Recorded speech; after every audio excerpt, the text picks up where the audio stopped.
So I'm going to start using the term critical number, critical point. So critical number is the x value where something critical or important happens on the graph.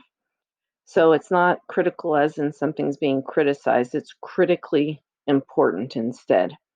So the original function must be defined at a critical number. You might not think that that's important now, and it may seem obvious to you, but what's going to happen is you'll start working, you're setting things equal to 0 to find critical numbers, and it turns out maybe your function wasn't defined, so it wouldn't count.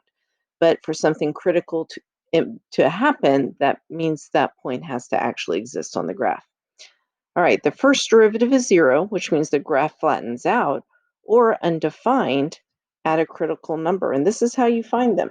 So let me explain. So if I have a graph like this, then this would be the location of a critical number. Like here, this x value would be a critical number. And that's because there's a horizontal tangent line. The graph flattened out. So it could look like that. It could look something like this. Here's a critical number. And you can see that the one on the left is a relative max, the one on the right is a relative min.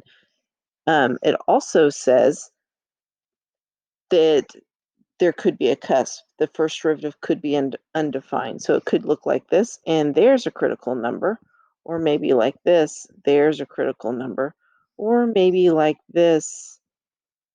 That one's too much like the others, but what I was trying to do was maybe I'm coming like this, and then I go like that. Critical number, critical to the shape of the graph. All right, the last one it mentions here is if your first derivative is undefined, and we're talking about locations where your original function does exist, it is defined, so there is a point there, there could be a vertical tangent.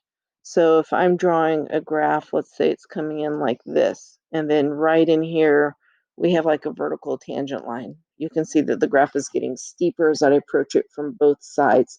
So that would be a critical number on the graph, and you can see that something did happen there. And in this case, it happens to be a point of inflection.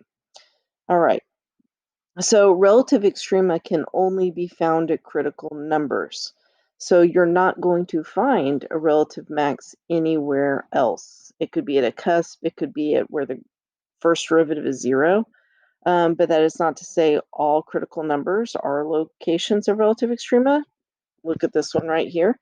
That would be a critical number, and I do not have a relative max or min there. So they're really important, and we will be talking about them a lot and finding them a lot because we're looking for interesting things to happen on the graph. Where does that take place?